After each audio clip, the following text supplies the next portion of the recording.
We'll hear argument next in Case 23-1270, Riley versus Bondi. Mr. Bradley?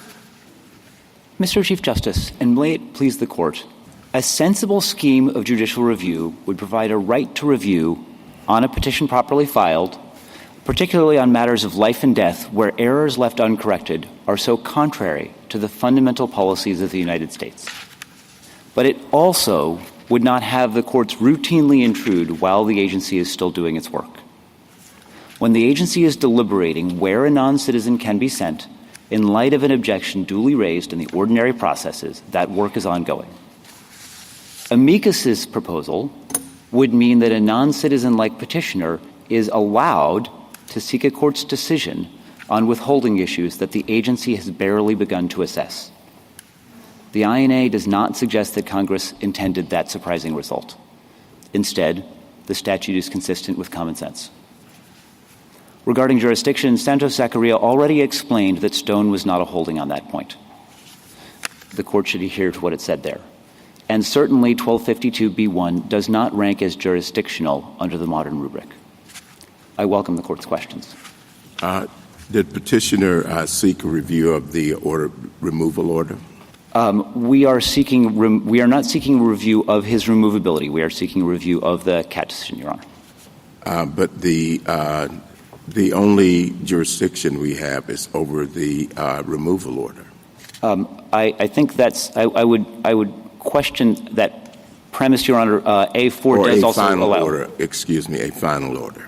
The court, the statute allows the court to conduct review within 30 days of a final order of removal, but it also clearly says the court has jurisdiction to review a CAT order, as the court explained in Nasrallah already. Have we ever said that you could do that independent of the final order?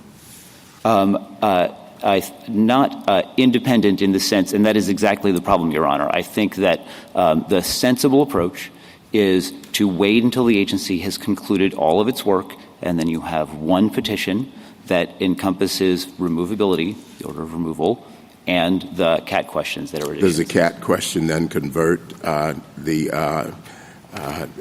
final order into a broader final order by attaching itself to that? I think what Nasrallah teaches us, certainly, is that it does not convert a CAT order that says that denies CAT relief is not converting the final order into something else, except from the timing of it and what gets decided is affecting the finality. Because as we explained in the brief, and I believe the government agrees, where you can be sent is something that remains to be decided. The removal order under the government's regulations has to tell you where you're going to be sent. You have an opportunity to object right then. If the process results in that being that where not working, then they're going to tell you where else, and then you might proceed into another. So it does not affect the removability. So do you have what's your best textual hook for that? I'm sorry, for which? For your argument that the CAT order has to be, it can expand the time limit of the final order. So it turns on what final means, Your Honor. And the statute we submit, obviously it explains what makes something final in certain circumstances. And aside from that, it's a word that this court has interpreted in many contexts to mean that the agency's decision-making is full and complete on all issues, that the agency has dissociated itself from the decision-making process. That's the word final. The one definition in the statute, at least the courts on amicus's side, argue or concede that the one issue that defines finality is when the board concludes its work, correct? When the board concludes its work. That is correct. And here, when the board concludes its work, as you know, is after the CAT, because the CAT right. decision can change the final order, correct? Because it'll change. The final order says you are removable, you're going to X country, and the CAT order will say, no, make it Y country. So there is an amendment. There is an amendment. So this is almost like a conviction in a sentence, meaning the conviction is final in a district court until you appeal it, but you wait for the sentence for the appeal because you want the court to finish with everything at once. I think you have it exactly right, that analogy, and Nasrallah was familiar with that analogy, of That's course. the one it gave. That's the one in Nasrallah. Right. Now, Congress does use the word administrative in a different provision, the detention provision. Correct. 1252. So there they said when an order is administratively final, meaning when the agency has finished on this particular question. But it uses a different word, final order of removal here. That difference, how does it play into your argument? That difference, I think, is good support for us in that administratively final, presumably the administratively means something. It points us to that moment is a different moment from the moment when the order is final for purposes of judicial review.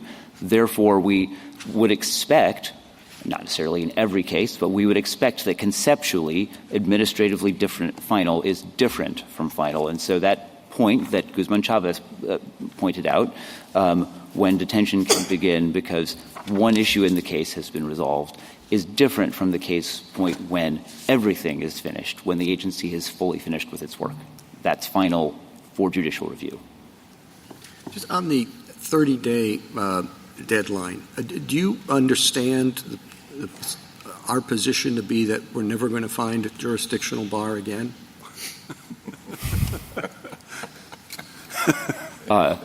Certainly not. I think that there may well be one out there. I have not canvassed the U.S. Code, but the court has demanded something very clear from Congress to indicate that a time bar is jurisdictional, and there's nothing more here than the others that have not been jurisdictional. Well, I mean, there is the fact that they applied equitable tolling in the prior the Stone case and said equitable tolling was not available, which sounds like something you would say if you're dealing with a jurisdictional provision. It referenced our limitations on certiorari and time to appeal, which everybody agrees are jurisdictional, I guess until the next case comes up, but at least now everybody agrees that they're jurisdictional. I mean, is it really a magic words case that statute has to say, and this is jurisdictional? So I'm going to take that in two parts, if I could. First thing is about whether this is a magic words case. I think if you look at everything in 1252 and the entire context, there are many, many clues that this particular deadline is not jurisdictional. They said jurisdiction when they meant it, and they did not in B1. In addition, they removed particular wording that was in the pre-1996 IRA that gave a specific point in time that is less clear under the amendment. So there are these textual clues. But the second thing is to go back to your observations about Stone. Whether the equitable tolling could be available Stone's an excellent example of something that mentioned that in passing and made no difference to the case. No one had asked for equitable tolling. What was asked for was a concept of non-finality that is just as available for jurisdictional as for non-jurisdictional deadlines. Mandatory claim processing, which are non-jurisdictional, you can't equitably toll either, correct? Also true. Counsel, I just want to explore whether there's any daylight between your position and the government's position here. And one area that I wondered about was whether you think the CAT order itself is a final order of removal. Pages 47, 48 of your brief kind of venture into that territory, whereas the government would say, no, the final order of removal is at 1228 Faro, but it doesn't become final until after the CAT resolution. So which is it? So I would say that there is a millimeter of deadline that will not matter. So let me explain that. We agree that the FARO is an order of removal. We agree with the government that order of removal became final upon the conclusion of all of the administrative proceedings, when everything related to it was resolved. It seems to us also that the board's order was also an order of removal that was, of course, final at the same time, but you don't need to decide on that. I mean, that worries me with Nasrallah a little bit. If we were to say the CAT order is a final order of removal, that seems to me run headlong into Nasrallah, but the government's theory doesn't. The government's theory does not, I agree with you, and we share that theory as well. We think that the FARA was an order of removal that became final upon the completion of the proceedings. Is there any other daylight between you and the government in this case? Can't think of any. Oh, actually, sorry, one more, which is that also not really before the court, which is that we think that the 30-day deadline we agree that it's non-jurisdictional. We think it's not mandatory either, but that no one is asking the court to decide that particular question. Going back to Justice Thomas's question about textual basis for your position, are you relying at all on the zipper clause, 1252B9? Yes, we certainly are, because that is a sign that what we in the government are asking for is the sensible way to proceed. It is very clear that Congress intends for there to be judicial review of CAT claims. And the zipper clause is telling you that everything should come up in one petition. And how is that to be done? That is to be done by interpreting final to mean when the agency is fully concluded with its process. And you're getting your proposition that there's supposed to be judicial review of CAT claims from 1252A4? Correct. Which, of course, at least we read Nasrallah to have looked at that provision and concluded that Congress did indeed intend judicial review of CAT claims. You've referred to common sense and a sensible way to proceed. Do you think that's a characteristic that can be found in our recent related immigration decisions? I'd rather not comment on that if I could avoid it. But I will say that... Let me ask you. But the red light is on. But common sense is always the goal, I think, Your Honor. Justice Thomas, any further? Justice Well, see, the red light won't save you from this. My other question. Why don't we just say it's a magic words test? Unless Congress says it's jurisdictional, then it's not jurisdictional. And these cases are endlessly interesting, and they fill up our docket, but I don't know what statutory provision that doesn't have the magic words will ever be held to be jurisdictional. Can you think of a possibility? Well, we know three, of course, Your Honor. 1291. They have a historical pedigree. Exactly. I cannot speculate to how Congress might write a statute that would do that, but I would reiterate this particular one, given the structure of the statute and the way the jurisdictional is used elsewhere in the statute, this deadline is a straightforward one to conclude it's not jurisdictional. This statute You're up. This statute is as clear as you can be. Yes. Some provisions say there's no jurisdiction. Exactly. This one doesn't.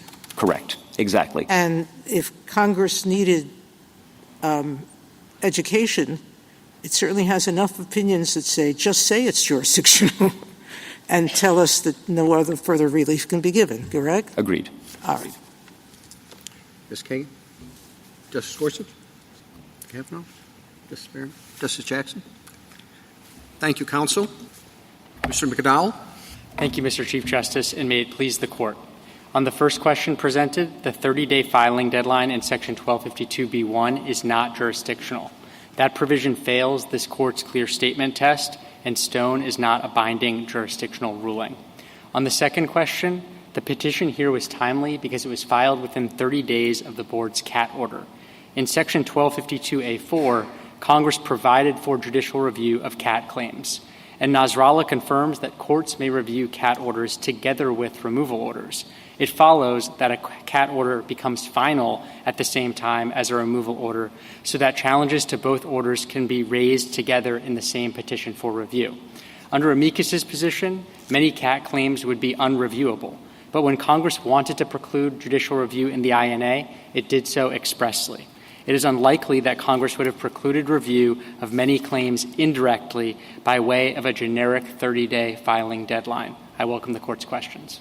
Can you give us an example of a instance in which a claim B can be considered with appeal B can be considered with appeal A, but appeal B actually expands the time limit for appeal A?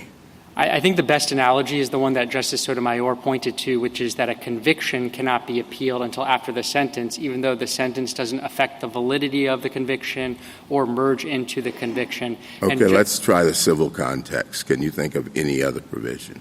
I suppose there the way it would work in a remedial scheme, remedial decision as opposed to a liability decision, the remedial decision wouldn't affect the liability decision, but we would still, under the final judgment principle, not allow an appeal of the liability ruling until after the remedial decision is done. And I think the same basic logic applies here, because as Nasrallah points out, a CAT order does not affect the validity of a removal order, but our position is that the removal order doesn't become final until the end of CAT proceedings, because that's when the agency has finished its work on the case and disassociated itself from the case, which is the basic final judgment principle that always applies in judicial review in the courts of appeals. Dal, can you give us some examples of, you say that adopting Mikas's view would leave certain CAT orders unreviewable. Can you give us some examples? So I think under his position, I think the CAT order in this case would be unreviewable because petitioner didn't file the petition for review within 30 days of the Section 1228 I think your friend, though, in this case would say, well, he could have done. So our point is that if you're referring to the premature protective petition scheme idea, I think that there are two potential legal problems there. One is the zipper clause, which contemplates a single petition for review at the end of the case, whereas the premature filing of a petition supplemented by a later filing related to the CAT claim, I think runs counter to that idea. I also think that if the Court were to adopt amicus's reading of the statute, one potential upshot of that is that Congress intended to foreclose review of these claims. And if Congress wanted to foreclose review of these claims, we don't see how courts and litigants could adopt a workaround scheme to get around that. But obviously our frontline position is that Congress did want review of these claims. I think your friend on the other side would say, well, they can file these protective appeals and courts of appeals can hold on to them, and then when the CAT order matures, you're good to go. Would courts of appeals have to keep those notices of appeal on their docket? Could they, is there a risk they might dismiss them? I'm just not sure. I've not held a notice of appeal on my docket as an appellate court judge on the 10th Circuit for, a year, 2 years while the CAT order is on? I just don't know. I haven't encountered that. I think this points up another problem with this idea, which is that I don't actually think it's a particularly effective way of preserving judicial review because these procedures lie within the discretion of the courts of appeals. And so some courts of appeals may deny a motion to hold a case in abeyance. So I think we would end up with a patchwork system where some circuits are generally preserving review of these claims, others are not, and there might be even variation within circuits. We also see some other practical problems with the system. One is that it leads to a flood of meritless prophylactic petitions, which really aren't challenging the removal order itself. They're just a placeholder for a later decision that may actually go in the alien's favor. The second problem is that it creates a trap for the unwary because many people in this system are unrepresented and won't know that they have to file this sort of counterintuitive protective petition. And then finally, it does create administrative burdens for the courts and for the government. And what we've seen in practice is that many of these protective petitions end up being abandoned at the end of the day because the person gets withholding relief or because they just don't want to pursue the petition. So it really is just a waste of resources in many cases. Could I speculate and say, you're right, if we accept amicus's argument, basically CAT orders won't be reviewable because in those places where the courts don't want to stay the appeal of a petition for removal. That would happen for aggravated felons, and some people might say, well, that's a good thing. Congress didn't want them to delay deportation any longer than necessary. So I could see some people saying, don't worry about those guys, okay? But doesn't the board in a fairly significant number of regular asylum cases regular petitions for removal where the person's not an aggravated felon or someone else who's done something other than be here illegally, doesn't the board often split those decisions? It does. It does, Justice Sotomayor. So it affirms the petition for removal, Yes. but it remands That's correct. for the CAT claim. Yes. And under Amicai's position, those people who are not aggravated felons, those people then are deprived totally of the zipper clause, correct? That's right. And if I could just make 2 points in response to this idea. The first, as to your initial premise about aggravated felons, I do think that if Congress wanted to preclude judicial review of claims, CAT claims for aggravated felons, it would have said so expressly. That's what it did in Section 1252A2C when it precluded aggravated felons raising factual challenges to removal orders. But as to this mixed decision idea, which we raise on pages 38 to 39 of our opening brief, you have it exactly right. I think the upshot of amicus's reading of the statutory definition would be that there would be no review of the agency's withholding decision on remand. And again, that would be in an ordinary removal case outside of the expedited removal context. Judge Murphy's concurrence in the Sixth Circuit decision that we cite flags this exact issue and says that this is a potential spillover consequence of reading Nasrallah and the statutory definition quite broadly, as amicus is doing here. On the first point, you seem to be suggesting that there's some kind of clear statement rule before Congress would deprive judicial review of CAT claims. I'm just wondering about the origins of that, or if that's what you're saying. I didn't mean to be suggesting a clear statement rule. It's a structural point about the INA. In the INA, throughout the statute, when Congress wanted to preclude review of categories of claims, we see it over and over that it does so with express language. And here, amicus is not pointing to any express language precluding review of CAT claims by aggravated felons. Instead, he's pointing to what is really just a generic 30-day filing deadline as a way of arguing that Congress indirectly or implicitly precluded judicial review of these claims. And I just think that as a structural matter, that's hard to square with the INA, its context and its structure. And haven't we also said in Guerrero-Lasprilla that there's a presumption of judicial review, that, we not foreclose the possibility of judicial review over agency action unless there's clear and convincing evidence that Congress intended that result? That's right, Justice Jackson. We don't think you actually need to get to the presumption in this case because we think the statutory structure and the context are sufficiently clear to show that Congress wanted review of these claims, particularly Section 1252A4, which is what I referenced in my introduction. But we don't deny that if the statute were truly ambiguous, that the presumption would apply here. We just don't think you need to get to that here. And just to get back to the Section 1252A4 point, Justice Thomas, that is express textual evidence that Congress wanted there to be judicial review of CAT claims. And I think it stands to reason, and then we also have Nasrallah, which says that CAT orders are reviewable together with removal orders. And so I think it really does stand to reason that a CAT order must become final at the same time as a removal order so that a person can consolidate challenges to both orders into the same petition for review, which is what the zipper clause contemplates.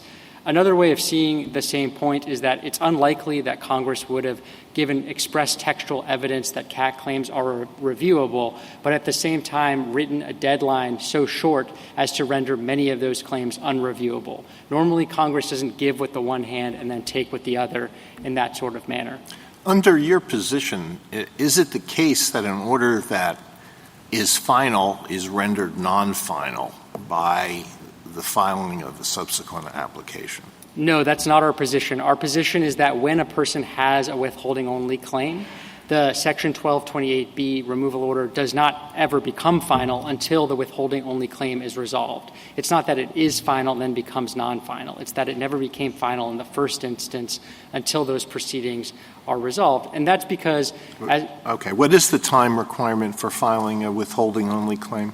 the regulations contemplate that the claim is raised with the agency before the Section 1228B removal order is issued, and here it was raised immediately after. So if there were a situation where a person didn't raise it for 30 days after the entry of the Section 1228B removal order, we would agree that at that point the order would be final and the petition for review timeline would have run. But here, and as is usually the case under the regulations, these claims are brought contemporaneously with the entry of the Section 1228 removal order. The problem is that the resolution of those claims takes much longer because these are often very fact-intensive claims, as opposed to a Section 1228B removal order, which has very little process because it's meant to be expedited. And how long, do you know by any chance how long on average it takes to resolve CAT claims?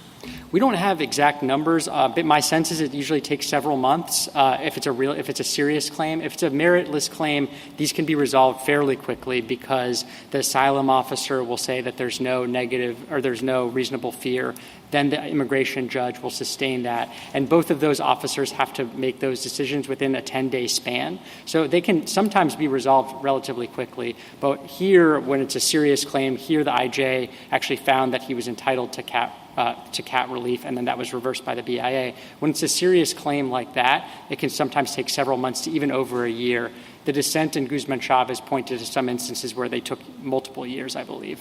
So as between the two, in light of that, as between these two options, which one is preferable and why? The first would be the requirement that a prophylactic petition for review be filed, and the second would be your position that there's no need to do anything until after the CAT claim is resolved.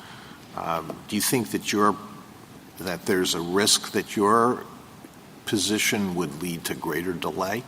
I don't think it would lead to greater delay because people are going to have incentives to bring these withholding-only claims no matter what, because they can always bring the claim before the agency, and the removal order will be stayed pending the agency's resolution of the claim. So these claims are going to be brought either way if there's a plausible reason to bring them. The only additional delay under our interpretation versus amicus's, and I'm setting aside the protective petition scheme, which I've already discussed, but the delay here would be the time needed for the Court of Appeals to review the withholding-only determination. And I also want to just point out, in terms of the any public safety concerns about giving this additional time or additional process to aggravated felons, it's important to bear in mind that they can be detained throughout the entirety of the agency proceedings as well as subsequent judicial review proceedings, and this Court affirmed that power in Guzman-Chavez. So just as a matter of government practice, when you have the order of removal but the CAT proceedings have not yet been concluded, what does the government feel itself free to do with the alien? So the removal order would be stayed as to the designated country of removal. So we would not be able to remove the person to that country. There is this issue of third country removal. And in that circumstance, I want to first point out that under Title VIII, DHS does not pursue third country removal while the withholding-only proceedings are ongoing.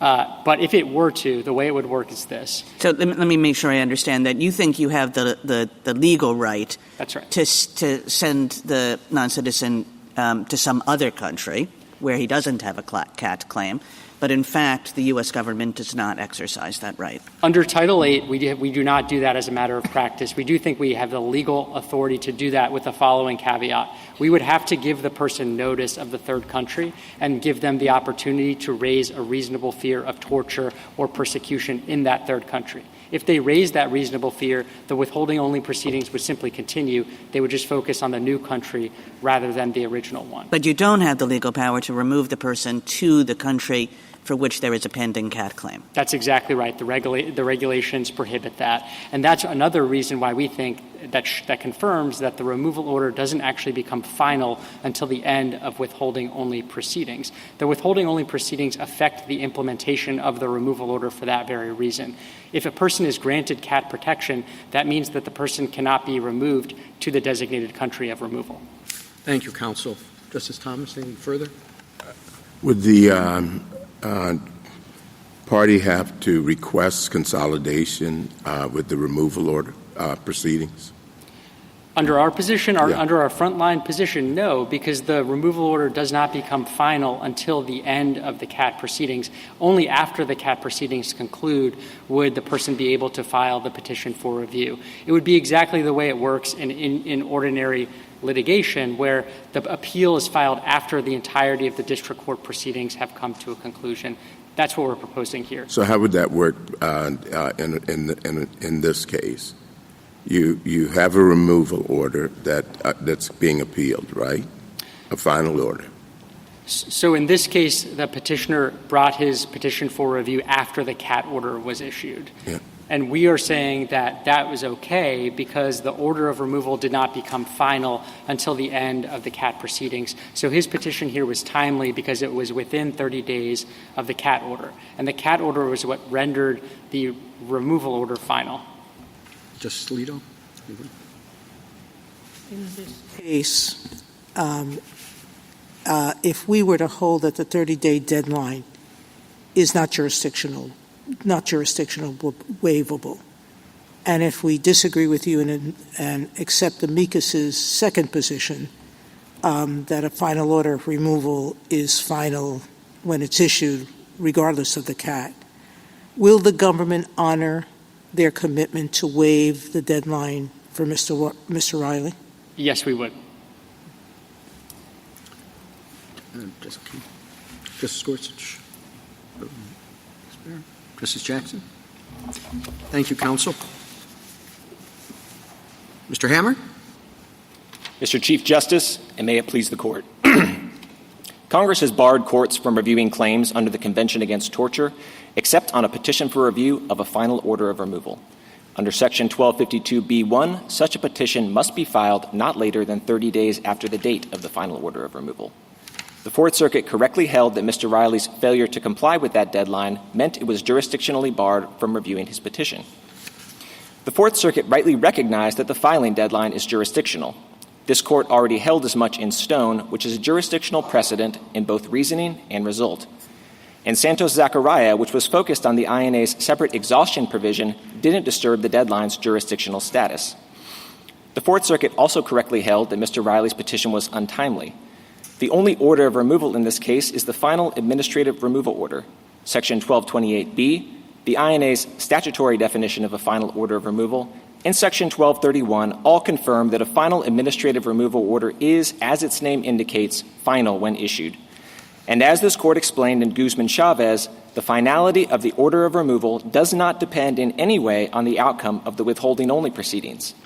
Because Mr. Riley failed to file his petition for review within 30 days of his final order of removal, the Fourth Circuit correctly dismissed it as untimely. I welcome the Court's questions.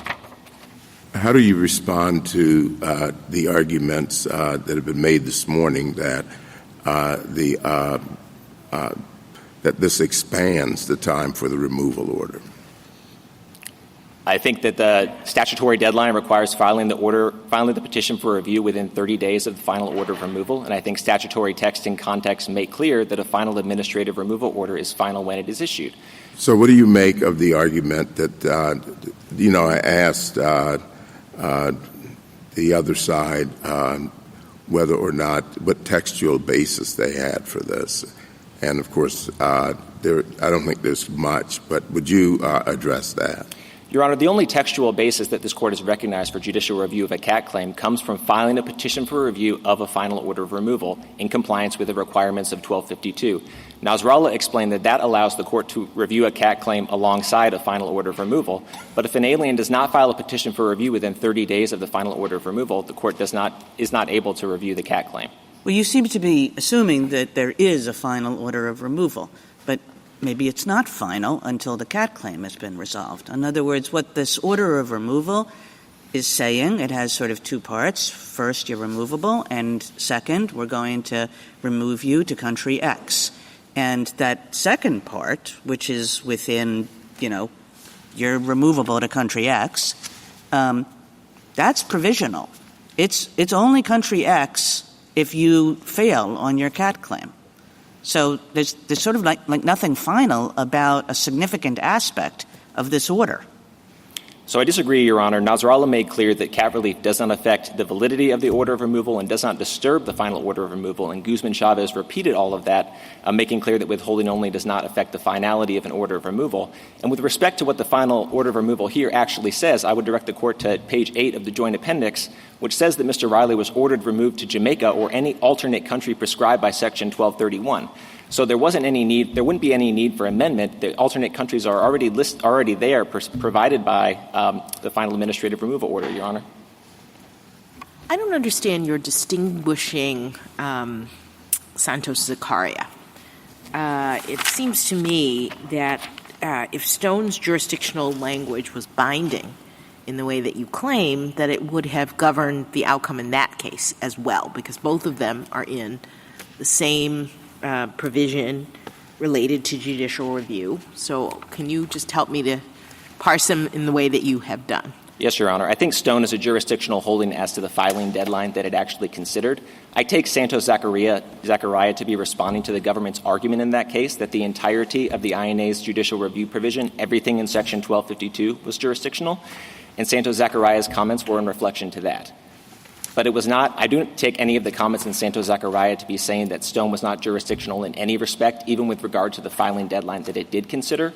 If Santos Zakaria had been saying that, it would not have needed to go on in that paragraph to point out that Stone did not address the exhaustion provision that was at issue in Santos Zakaria. Well, true. It's true that Santos Zakaria came up in a particular context, but it was responding to the assertion that Stone established the jurisdictional nature of this. And I thought Santos Zakaria pointed out that Stone was a drive-by jurisdictional holding. It was pre-Arbar. It really didn't do the work that was necessary to establish a binding holding related to the jurisdictional provision.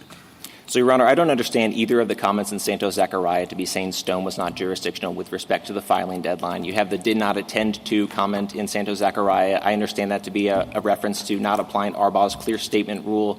You have the was not central comment, and I think that is a reflection of the government's argument in Santos Zakaria about the entirety of the All right, we'll play out the counterfactual. If you're right that Santos Zakaria was not talking about the jurisdictional nature of the provision that Stone was looking at, where does that leave Santos Zakaria?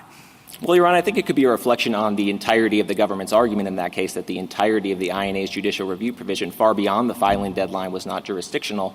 But even if I'm wrong about those comments, and those comments were meant to say that Stone was not jurisdictional in any respect, even with regard to the filing deadline that it did consider, I don't think that was necessary to the result in Santos Zakaria. Santos Zakaria was focused only on the separate exhaustion provision that was not at issue in Stone.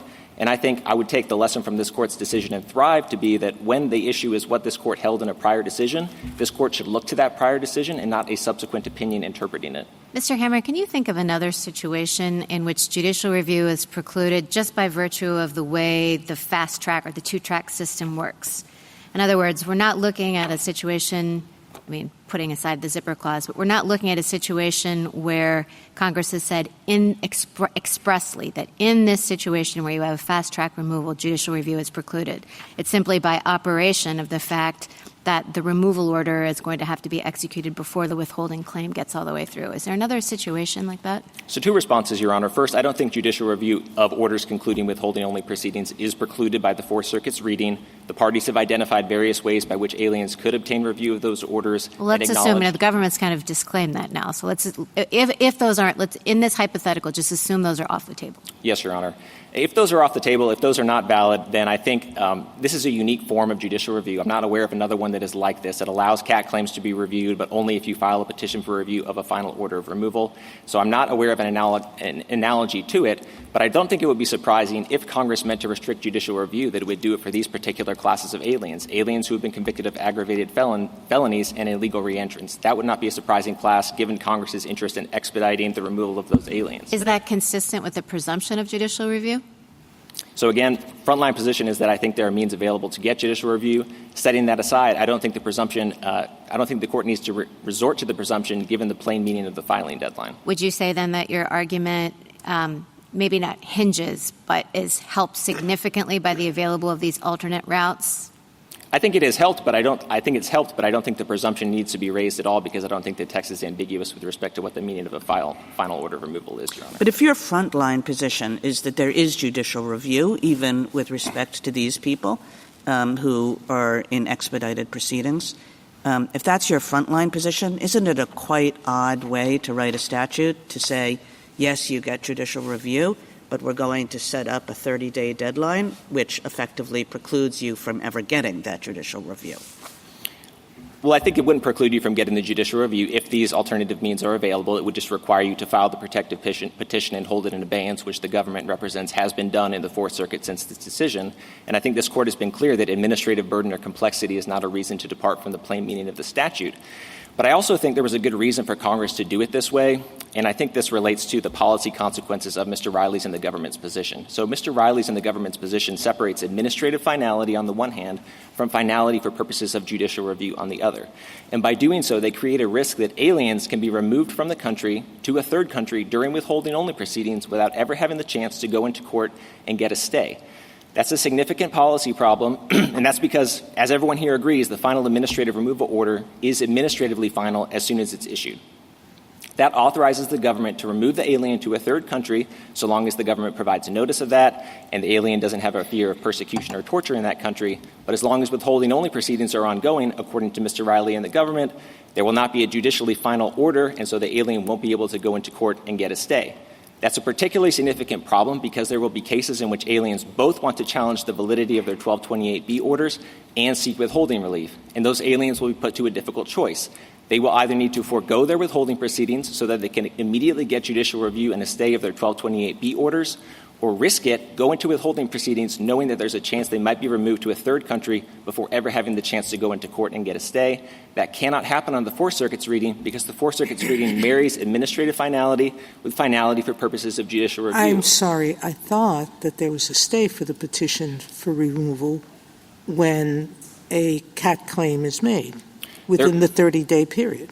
There is not, Your Honor, and the government explained that the government believes itself and does, in fact, have the authority to remove an alien to a third country. To a third country, but Exactly. They said, you forgot the subject to notice and an opportunity to file an amended CAT claim on the new designation. So it's not an open-ended thing.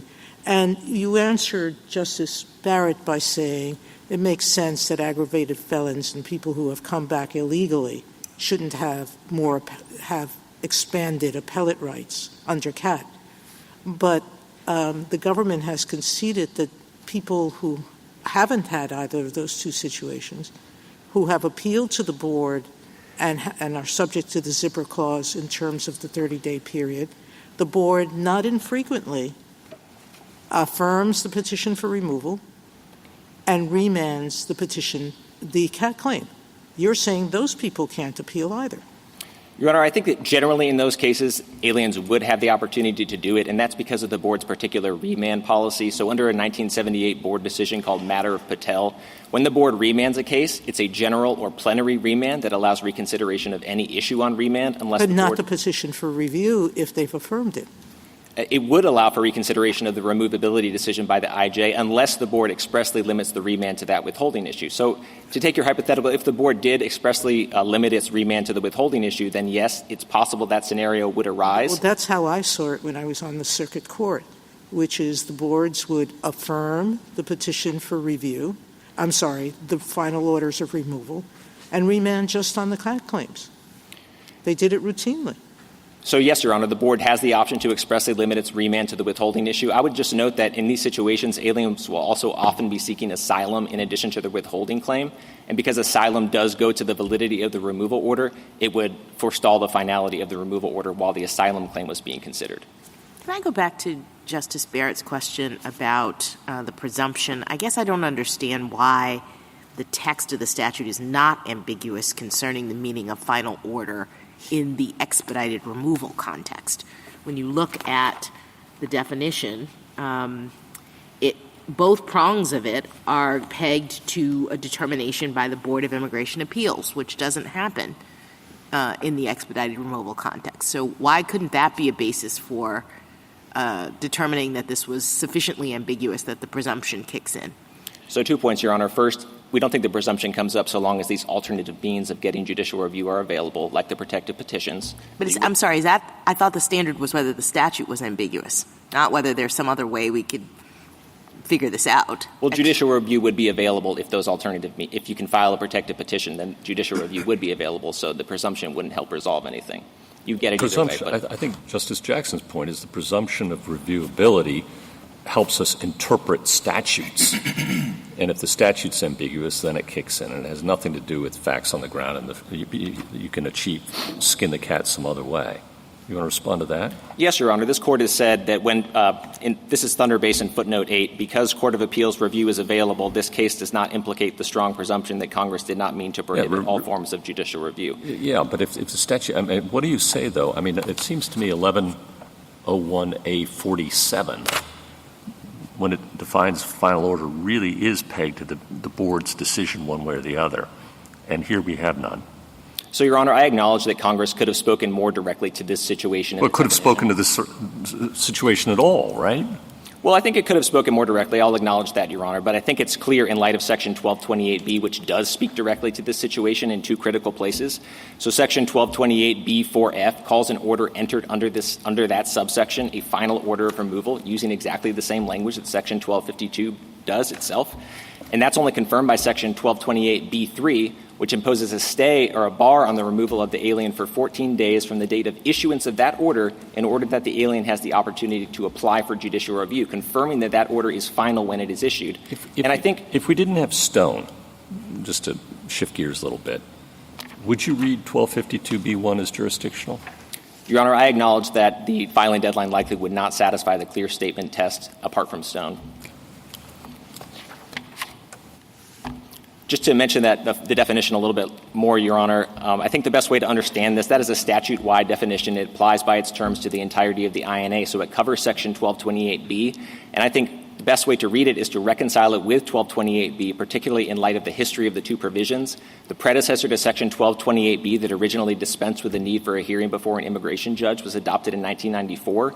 DOJ adopted regulations implemented in 1995 that did away with the need for any board review. So by the time Congress came in AEDPA in 1996 to add this definition, it already had this part of the statute. It already knew the statute called this a final order of deportation, and yet it adopted this definition. I think the best way to read it together with that is to reconcile it to say that the period for board review expires immediately when no board review is allowed. But if you disagree with me on that, I think Section 1228B itself answers this question, and it's strongly supported by Section 1231 and what this Court said about administrative finality in Guzman-Chavez. As the government acknowledges in its reply— What do you say about the possibility that some courts of appeals won't allow these protective appeals to sit on their books for years on end? Your Honor, I think this Court could provide guidance about the situations in which those motions for abeyance should be granted. The Court has done something similar in the habeas context in Rines v. Weber, where it authorized a stay and abeyance procedure for district courts so that habeas petitioners could go into district courts and go into state court to exhaust their claims before coming back. This Court could authorize something like that. I don't think that's necessary here, Your Honor, because I think the meaning of the filing deadline is plain, but the Court could provide guidance in that way. Counsel, you say that Stone's rejection of tolling indicates that it's a true jurisdictional holding. But tolling can be unavailable in equitable proceedings as well, can't it, when the deadlines are equitable? Yes, Your Honor. It is true that some claim processing rules also foreclose tolling, but they don't do it in the way that Stone did. So this Court in Irwin held that non-jurisdictional statutory deadlines are presumptively amenable to equitable tolling.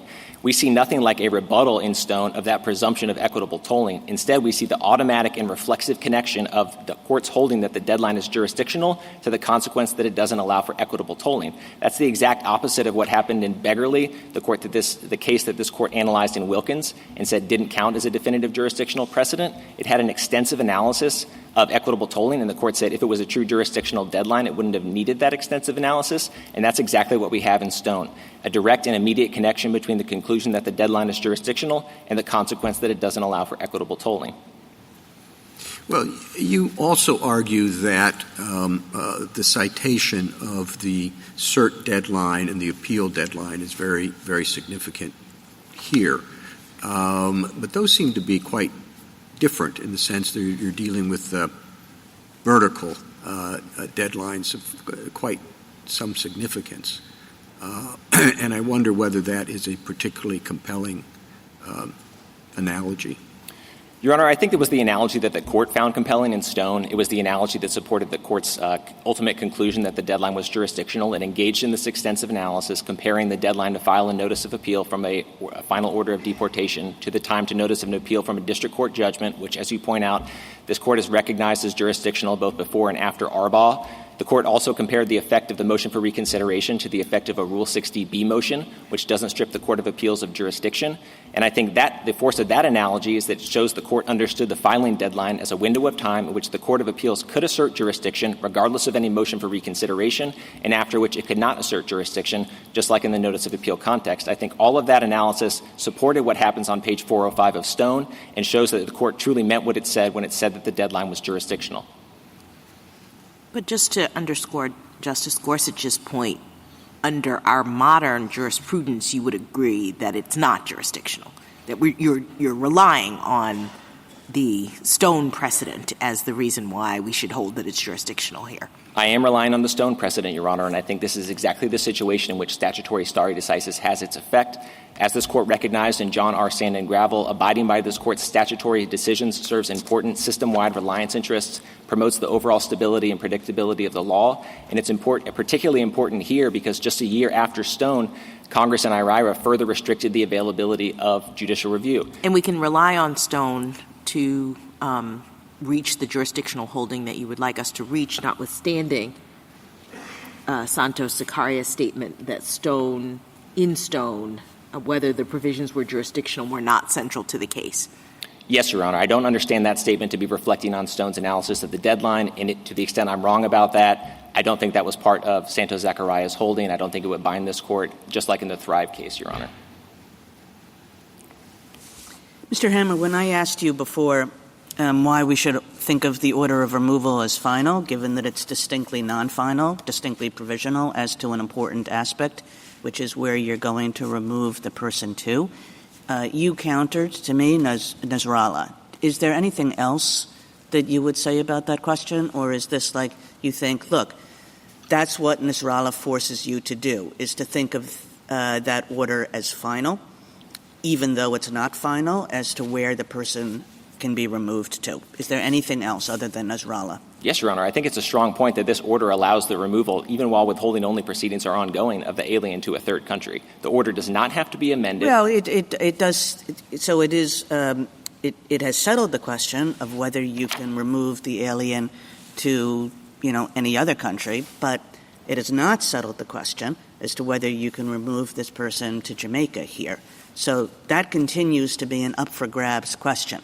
And as I understand the government's argument, it's like as long as that's an up-for-grabs question, the order is not final. Now, you come back and you say Nasrallah, so I take the point. We have to now go read Nasrallah and see what it said and what it didn't say. But I'm not hearing anything else from you. Your Honor, no. I think the statutory text itself, so we talked about 1228B and the clear indications that that order is final when issued. 1231 also confirms Yeah, I'm sorry. that. What in that tells you it's final is issued? It's called the final order of removal. Well, the question is, what is a final order of removal? Okay, so Section 1228B3 indicates that you can seek judicial review within 14 days of the issuance of the order, which would not be possible if withholding-only proceedings suspended the finality of that order. So I think that's a strong indication that it's final. But I would also point to Section 1231 and what this Court said about administrative finality in Guzman-Chavez, because many of these arguments were also raised in Guzman-Chavez, that indeterminacy as to the where question suspended the finality of the removal order. And the Court rejected that for purposes of administrative finality in Guzman-Chavez. I think there's a strong presumption that also governs finality in Section 1252, and we can see evidence of that in the statutory text in Section 1252B8A, which cross-references Section 1231 and uses the words a final order of removal to indicate the beginning of the removal period under Section 1231. So Congress is using these two terms interchangeably, and for the reasons we discussed, it makes sense for them to do so because administrative finality is the point at which the alien is then put at risk of being removed to a third country. It doesn't make sense to have judicial finality for purposes of judicial review be suspended for some period of time while the alien is at risk of being removed to a third country. Thank you. Thank you. Justice Alito? Anything further? Justice Gorsuch? Justice Kavanaugh? All right. Thank you, counsel. Mr. Bradley, rebuttal? Thank you. A couple of observations, really three things I'd like to say. One is on the question whether somebody can be removed to a third country while the withholding proceedings are in process. I'd like to point the court to the regulation at our Appendix 29A in the petition that says, such alien shall not be excluded, deported, or removed before a decision is rendered on his or her asylum application. And that term is defined in the regulation to include the withholding claims. So it is, as the government and we have said, that while they have the statutory authority to remove you to somewhere else, the actual administrative process is that by their own regulations, they cannot unless they they designate another country. This is actually 20A in the appendix, that they must designate the country of removal and then give you another chance if it's a third country, you might raise an objection as to that one. By contrast, in the judicial process, of course, there is no automatic stay.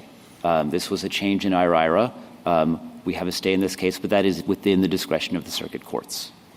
I'd like to come back to 1228B3. This is the provision that says that there is a pause for 14 days.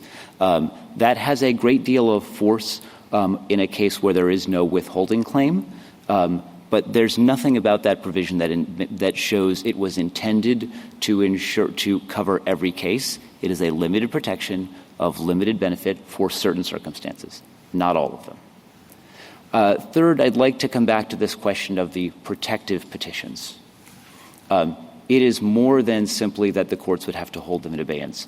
The government is right about the volume, that you will have to petition in every case because you won't even know yet what the BIA's decision, what the IJ's or BIA's decision will be and whether there will be grounds to challenge it. In addition, you'll have to be filing a petition in response to which the government is supposed to file the administrative record for a case that is still ongoing and you're still building the administrative record. So the headaches for doing this nationwide are contrary to any other judicial review scheme that I can think of. Thank you, counsel. Mr. Hammer, this court appointed you to brief and argue this case as an amicus curiae in support of the judgment below. You have ably discharged that responsibility, for which we are grateful. The case is submitted.